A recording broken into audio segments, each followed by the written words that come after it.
aqui, Manhã com Deus, amém? Eu quero vos trazer uma palavra, abundância de Deus em nossa vida. Oh, maravilha, hein? Lá no livro do profeta Joel, capítulo de número 2, versículo de número 19, está escrito assim: e o Senhor responderá e dirá ao seu povo: eis que vos envio o trigo, o mosto e o óleo, e deles serei fartos, e vos não entregarei mais ao opróbrio entre as nações. Olha que palavra linda, você que está atravessando um período adverso, com dificuldade, né? As coisas raliando lá no seu celeiro, o dinheiro, olha, ali no limite, mas olha a promessa: e o Senhor responderá e dirá ao seu povo: eis que eu vos envio o trigo, e o mosto, e o óleo, e deles sereis fartos, e vos não entregarei mais o opróbrio, vocês não serão mais envergonhados entre as nações, entre os vizinhos, entre a família e entre a vossa parentela. Que coisa tremenda! Por que, meu amado? Porque haverá, e eu já profetizo, abundância de Deus em nossa vida. Amados, o trigo, o mosto e o óleo, nesse versículo que lemos, tem um grande significado para a igreja de Cristo. Serve-nos de promessa de que poderemos ter uma vida espiritual abundante, alegre e consagrada ao Senhor. Abundância é grande quantidade, profusão, opulência, abastança, suficiência e fartura. Está preparado para receber?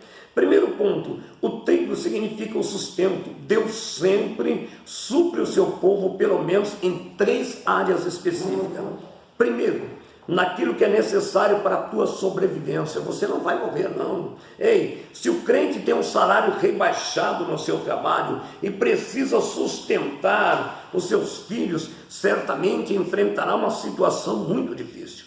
Mas nessa hora ele deve lembrar-se que o mesmo Senhor que sustentou mais de 2 milhões de pessoas durante 40 anos no deserto, pode também sustentar a sua família. Ei, Deus usou corvos para sustentar o profeta Elias, lá em 1 Reis 17:4.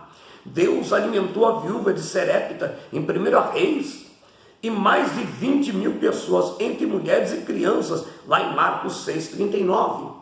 Porque Deus usa as coisas vis e fracas desse mundo. 1 Coríntios está escrito: para que todos saibam que somente um milagre seu pode sustentar o homem necessitado.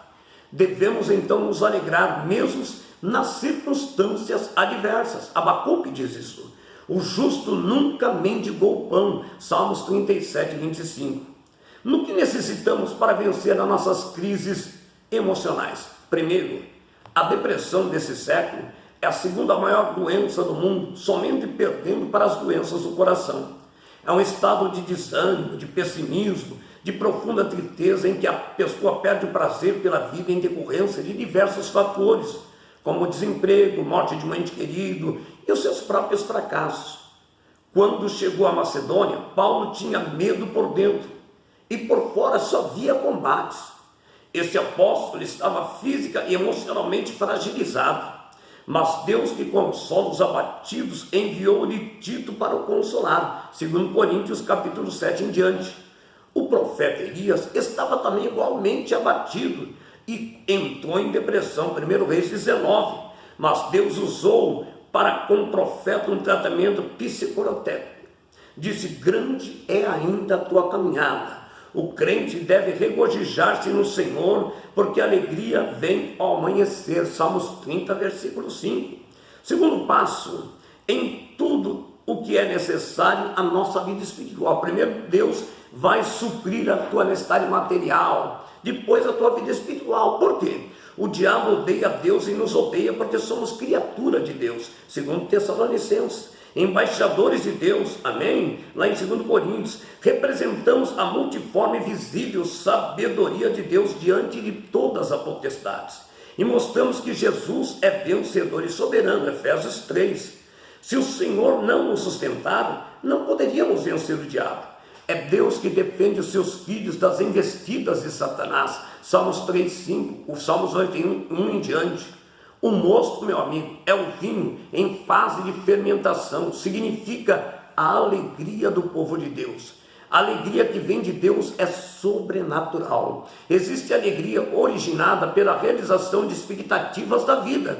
Porém, a alegria do crente pelas coisas celestiais é sobrenatural. Terceiro, a alegria que vem de Deus não depende das adversidades da vida. É a mesma alegria transbordando, a que está em Atos dos Apóstolos, capítulo 2. Esta é a mesma alegria que sentiram Paulo e Silas, mesmo quando estavam presos no cárcere. 3 motivos para nos alegrarmos, meu amado. Por quê? O Senhor tem feito grandes coisas. Salmos 126, versículo de número 3. Aleluia. Segundo ponto, porque somos povo de Deus, Salmo 100. O crente deve se alegrar porque foi resgatado do pecado, passou a fazer parte do povo do Senhor e é ovelha do seu aprisco.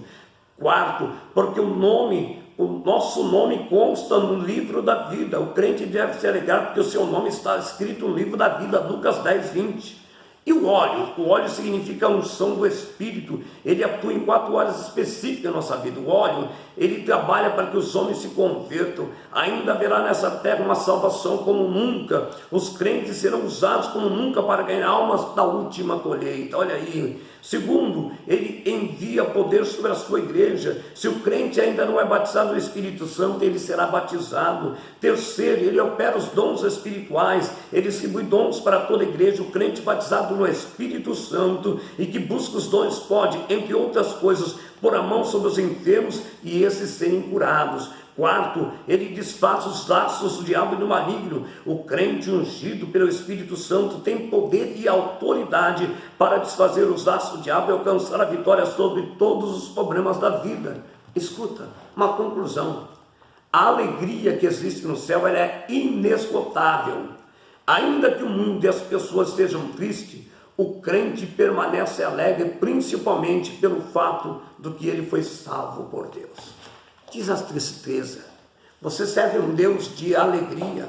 A Bíblia diz que diante do Senhor até a tristeza salta de alegria.